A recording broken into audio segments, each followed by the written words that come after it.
Hey, it's Sam, and this is a quick forecast.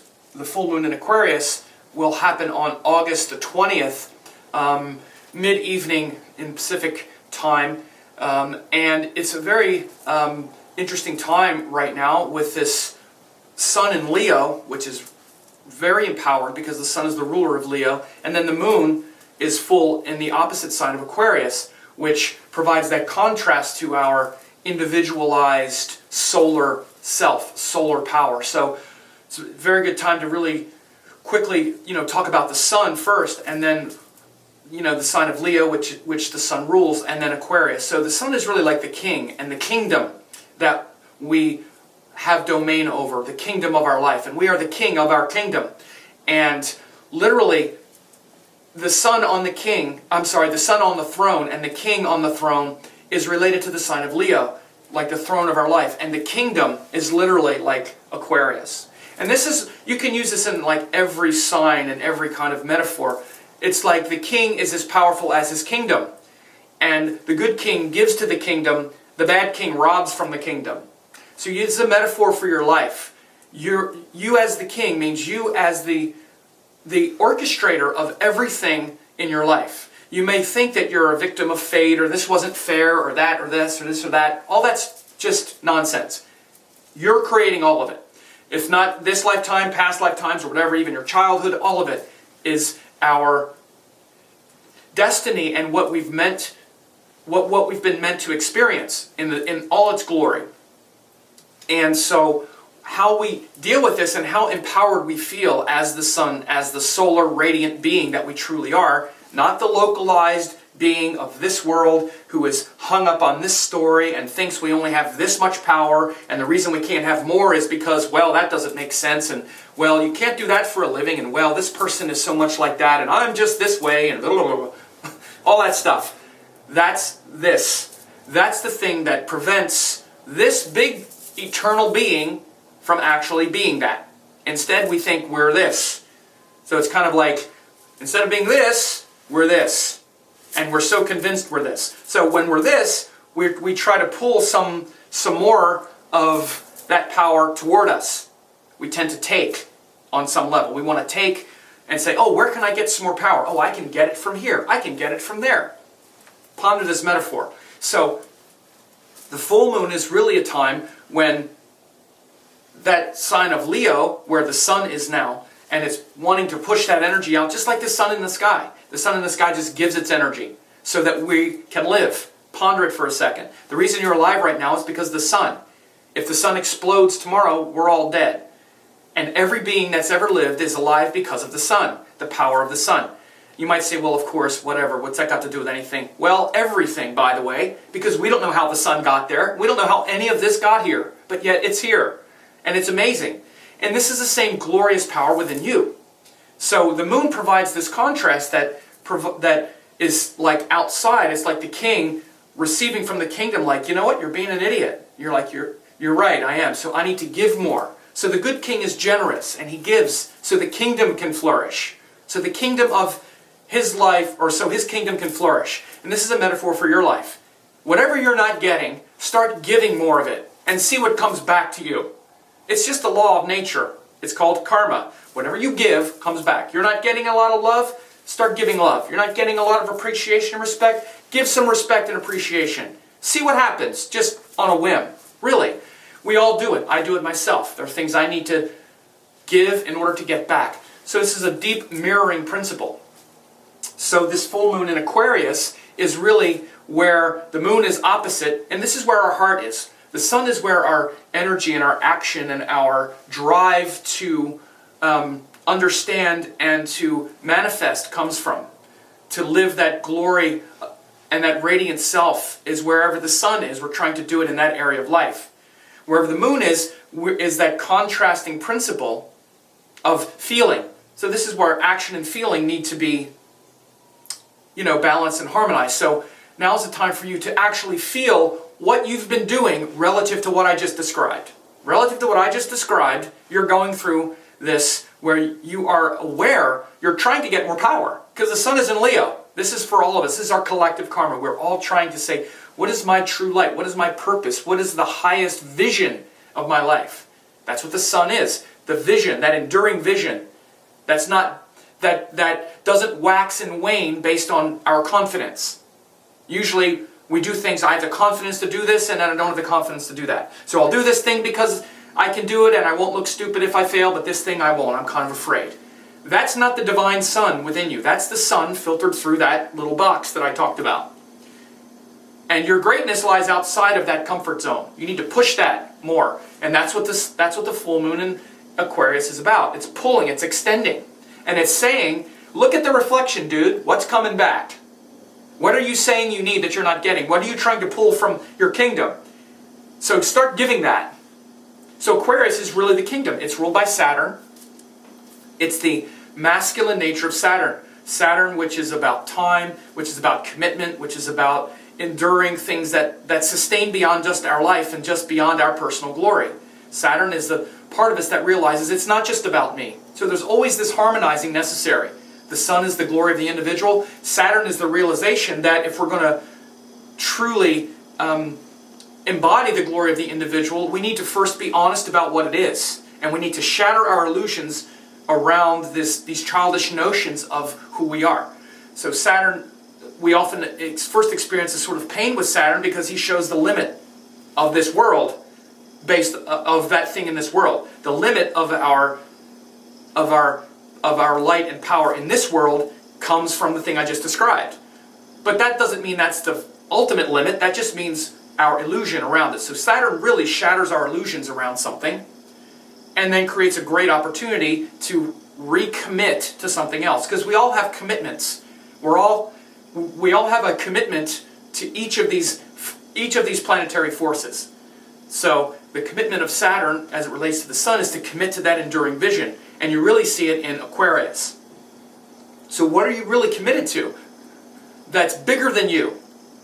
You know, something that's cultural or something that's spiritual or something that's enduring beyond your lifetime, your limited lifetime, that's of benefit, that's of service.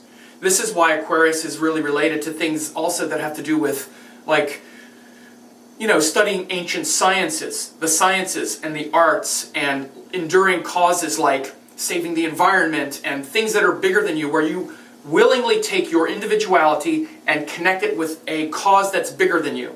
Now again, I say willingly take your individuality.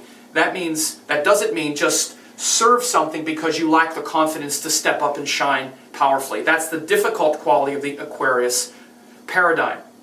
When we serve just because we lack the confidence to lead. No, take that leadership. Be a leader in the community. Be a leader for a cause bigger than yourself. This is how these things come together. You can see an example of it similar to like what I do with my work. Me personally, just as an example, it's not about me and my astrology practice, it's about the teaching. That's a very Aquarius type thing. I don't even have any planets in Aquarius, but that's a good example of taking the individual power and connecting it with something that's bigger, that's going to outlive you, that's going to outlast you. So rather than being afraid of death, which is Saturn, I'm afraid of death, I'm afraid of my smallness. It's like, the only part of me that's afraid of death is this part. But that's not who I really am. So instead of being afraid of death, I'm going to commit to something that's beyond the life of this illusion, basically. So it's a very powerful structure here that we're living right now with this Sun in Leo, Moon in Aquarius, trying to harmonize these two poles of existence. Now the Nakshatra is Dhanishta, which means wealth. It's a wealth-producing nakshatra, but it's not just wealth in the form of money, it's value and values. The deity is called the Eight Vasus, which is really related to sort of alchemy and bringing together a lot of the raw elements of life to create something. The symbol is the drum of creation called the Mridangam, which was Lord Shiva's drum. You see Lord Shiva in the form of Nataraj. Wish you could see my feet right now. I'm doing the perfect Nataraj. And one of the hands, he has the drum. And so the drum of creation, we're all dancing to the drum of creation. So it has a lot to do with music, creativity, and not just creating wealth, but creating the highest wealth. Very powerful nakshatra. It's actually also very related to the Kundalini because it's where Mars is exalted, although it's in the Aquarius side, but it's the same nakshatra, right where the fire is in the seat of the spine, in the seat of the Kundalini. That's where this nakshatra exists. Equidistant between Capricorn and Aquarius. Very powerful, transformative section of the sky. So these are rich metaphors for this full moon. The Kundalini is a very powerful metaphor for this full moon, and creating yourself in higher dimensions, integrating that fire of Leo with the humility and the willing sacrifice of illusion that comes with the highest Saturn principle. Now the other thing that's really important, we have these two debilitated planets now. Venus moved into debilitation last week, and Mars moved into debilitation Sunday and into Monday, the 19th. So these two planets debilitated, it's kind of, we may be lacking a little bit of discipline right now with the Mars debilitated, or feeling like we maybe suddenly had a little sort of drain, drain of energy. And Venus debilitated since last week has made the relationship thing and our interactions with others a little less enjoyable. But it's also a time to be more practical and realistic about what we can expect from others, and also through the senses and things. You might have gotten a little more sensually indulgent perhaps the last week or so with Venus and Virgo. That can happen, but it also can show where you just don't enjoy those things at all, so it can actually create a lot of purification around your desires also. But that Mars in Cancer also shows where the things that we're enthusiastically pursuing, and we're like, yes, I'm going to do this. Now it's like, well, now I just kind of feel like sitting here and being comfortable. And that kind of frustrates the Mars part of us, which wants to be strong. Like the enthusiasm to do yoga, the enthusiasm to work out, the enthusiasm to be, passionate, kind of gets into more of a comfort zone. So realize that is also going to be a big part of the next couple weeks. And so try to stay, focused and grounded and walk the talk. Be careful of getting frustrated with others and sort of taking that out on them a little bit. That's what can happen when Mars gets weak, especially. And the last thing I'll talk about is the Jupiter aspects, which are really important now as well. Jupiter has been in Gemini since June of this year, and it's aspecting Saturn Rahu in Libra still, which is compelling us to really get real about our interactions with others, not just romantic relationships, but our interactions with other individuals mainly. How we handle the social contract with other individuals. Libra is about that, where we learn to really connect our desires and wishes with those of others. The way we learn that the most urgently is in romantic relationships, but it's also business relationships, actually.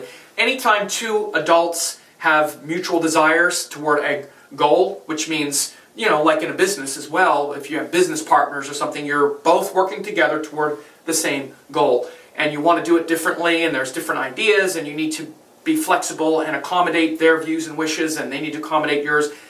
Of course, we see this play out the most, with the most contrast in a romantic relationship, because it kind of takes that agreement to a whole other level.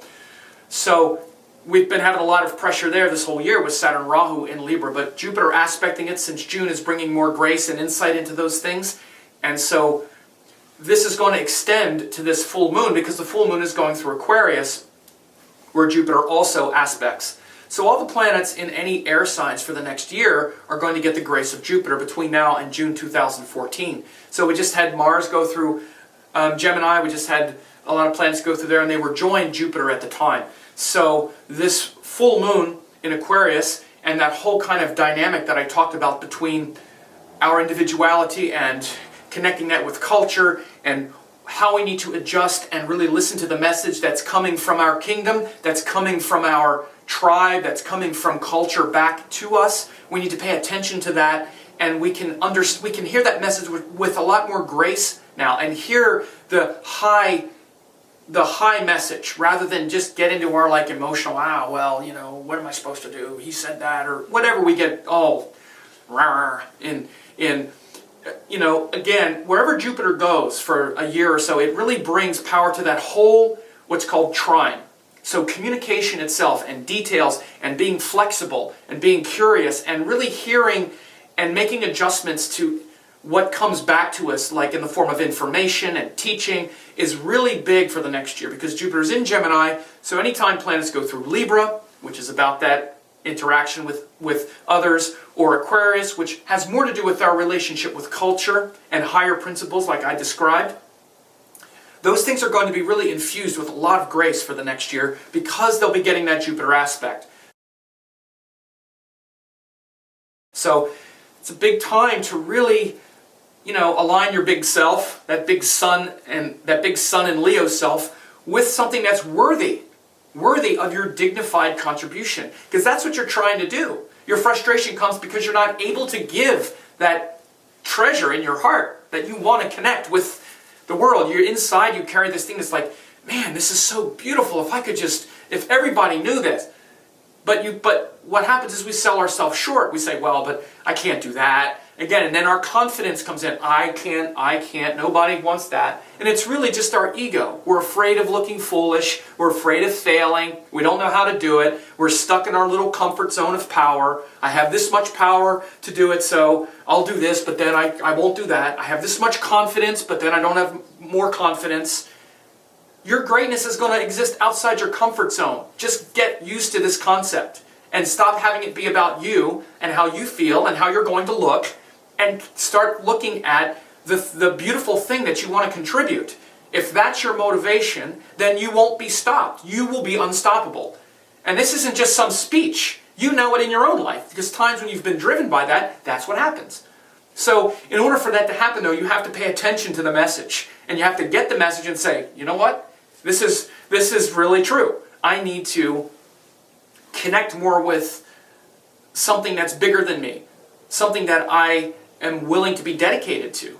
And then feel the glory in your heart given to that. So then you take that power that you have and you extend it beyond just your own likes and dislikes, your own, looking good in the eyes of others. Again, that's the sun for the ego. This is what stops us.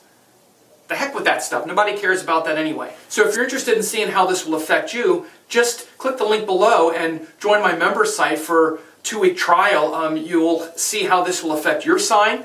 You'll also get the last sun sign forecast and also the August forecast. And I have a lot of members, and it's very good service. And I'm sure you'd love to at least try it for a couple weeks for 1 penny. And also just leave me some comments. Let me know what you think and share this with others.